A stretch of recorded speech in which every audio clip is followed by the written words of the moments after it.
Hello everybody, Maven here, and I finally got around to trying out the Briarbinds for the first time ever, and I've been doing some serious testing with them over the past couple days, and I can tell you right now, they're easily one of the top 5 endgame Warlock exotics. Like, it just makes tough content like Grandmasters turn very easy. It feels like a cheat code. Like, so what they basically do is, like, say you're playing a Grandmaster, right? It basically chunks the difficulty down to Master. That doesn't sound like it makes very much sense, but it'll all make sense later on in the video. So, when it comes to Voidlock, the king of exotics was and probably will always be the Contraverse Hold, but I can see a lot of people making an argument that the Briarbinds are better. They definitely win for like versatility, utility, ability spam. There's some comparisons to be made here, so let's break that down and break down the build. Don't forget to drop a like because it really helps out, and I hope you enjoy.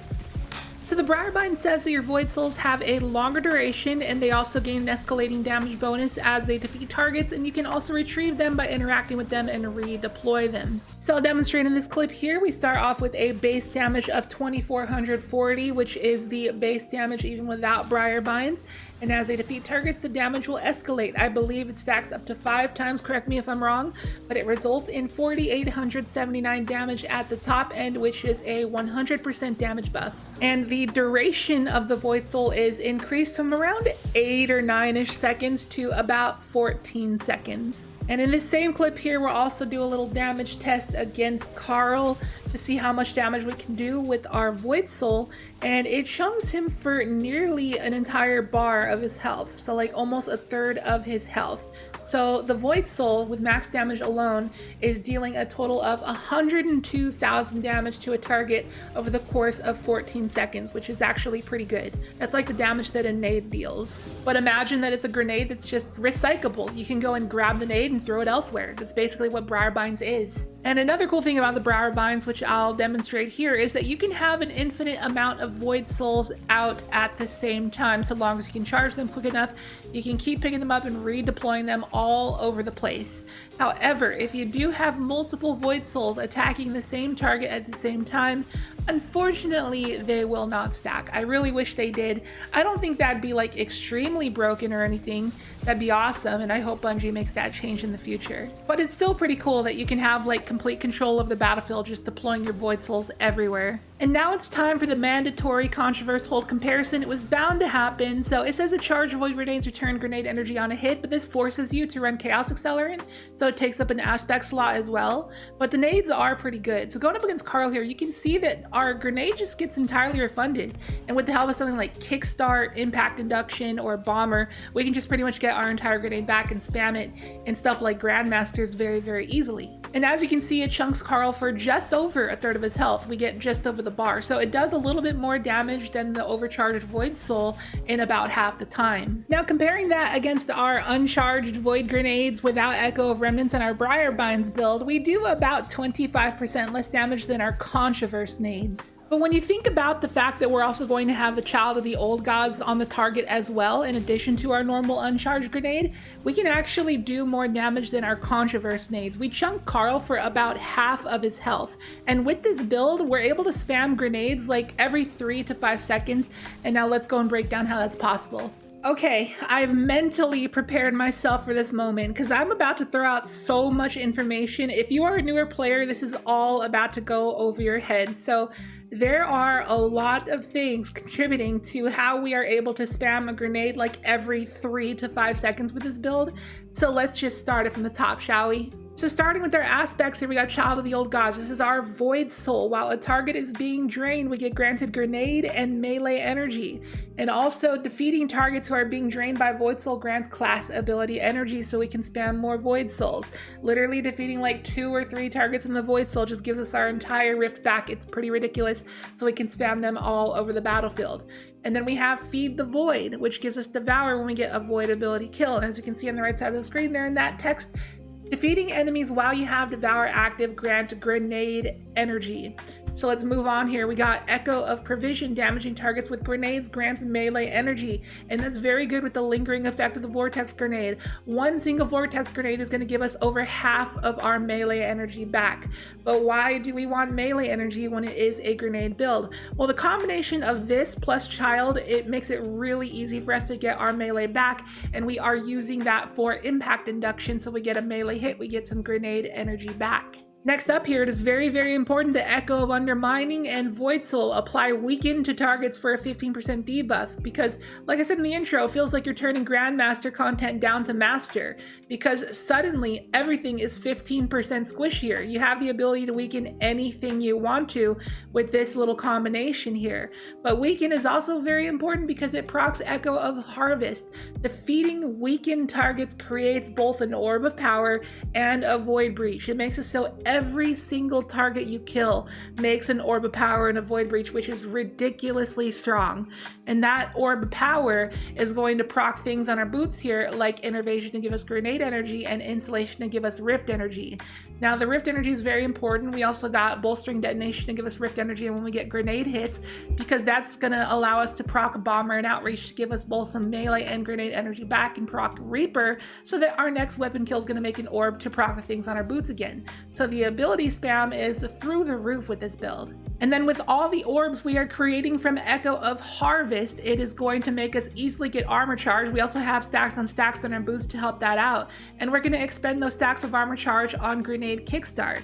So with everything that I just explained here, this is how we're able to spam so many nades, so many melees, and so many rifts, and just get Void Souls everywhere, draining every enemy, making orbs and Void Breaches for every single kill. It is crazy. This is how it makes Grandmasters feel very easy. And for our last fragment here, we got Echo of Instability. Since we're spamming so many nades, we can easily get volatile rounds for our Void weapons. And speaking of which, it is best to use a Void weapon that has Demolitionist. My weapon of choice is the Corrective Measure with Demo Adrenaline Junkie, because Demo gives you 10% grenade energy back on final blows.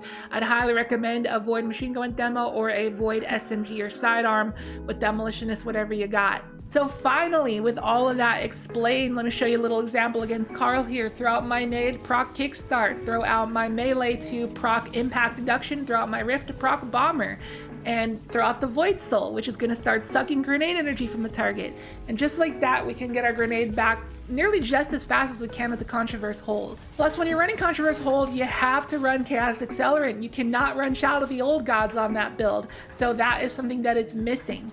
So when the ads start to come out in this clip here, you can see that we start to kill the ads with our Void Soul, which is giving us giant chunks of rift energy so we can proc Bomber and Outreach again.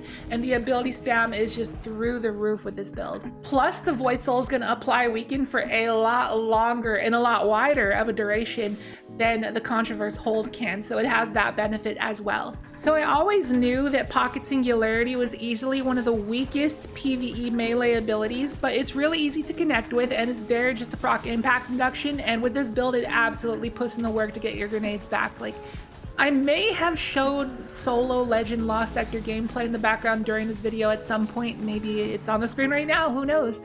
But this build just made it way too easy, so I went to do a Master Lost Sector instead at K1 Revelation, which is known to be probably the hardest solo Legend / Master Lost Sector that there is. But it was just an absolute breeze with this build.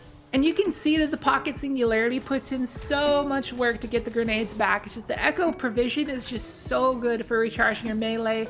The Void Soul is so good for recharging your melee. Constantly proccing Bomber and Outreach is just amazing.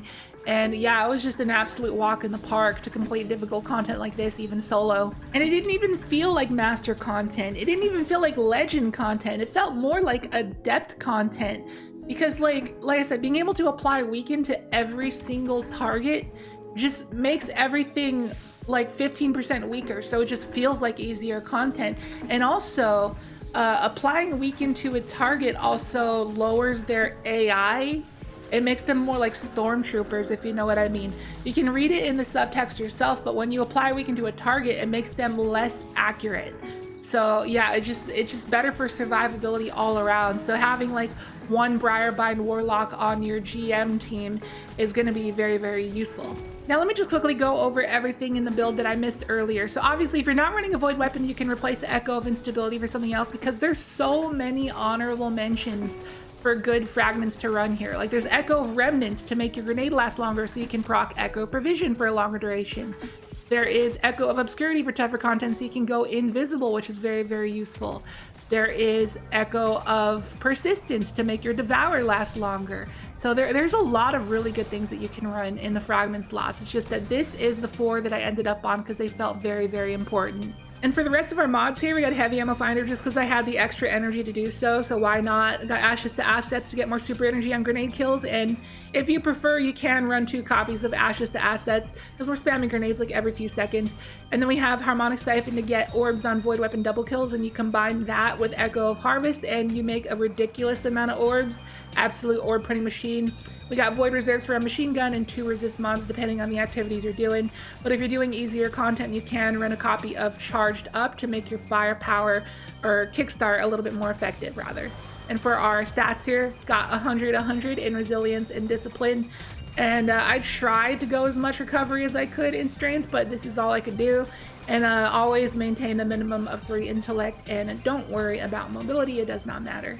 Now this is normally the part of the video where I go over a gameplay loop for the build, but you know, this is just a strong neutral endgame build that you literally just play the game as normal. There's no out of the ordinary stuff here other than just using your grenade, pocket singularity, and your rift every single time you get the chance to. But other than that, you're literally just playing the game as normal. Now, is this better than the Contraverse Holds in my opinion? Well, I'm kind of on the fence, kind of very 50-50 in my opinion. You know, Contraverse Holds are very strong, like do a rocket's worth of damage like every few seconds to any target you want to.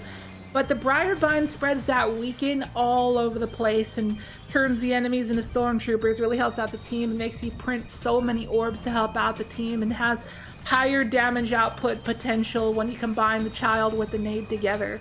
So honestly, the Briarbinds on paper provides a lot more than the Contraverse Hold does. But if you ever watch Esoteric, he soloed a lot of Grandmasters with the Contraverse just because the reliability of them, just the consistent damage output as well. So they're really kind of 50-50 in my opinion, and I don't know, but let me know in the comments down below what you think is the better exotic. And now that we approach the end of the video, you can see why I call this one of the top 5 Warlock exotics. I mean, you got constant Devour, volatile rounds, full healing on every kill, grenade spam, weaken spam, survivability, damage output. I mean, what more could you want in a strong endgame build? And as always, I'll leave a dim loadout link to this build down below in the description and the pinned comment if you'd like to give it a try. And if you have any buddies who happen to be Warlock mains, I'd appreciate if you share the video with them. I'm sure they find it useful as well. And if you enjoyed the video, be sure to hit the like button and leave a comment because interacting with the video like that really helps out the algorithm. So I'd appreciate if you clicked on something. And if you are new here, please consider subscribing. Would love to have you here. And with that, I'll catch you in the next video. See you later.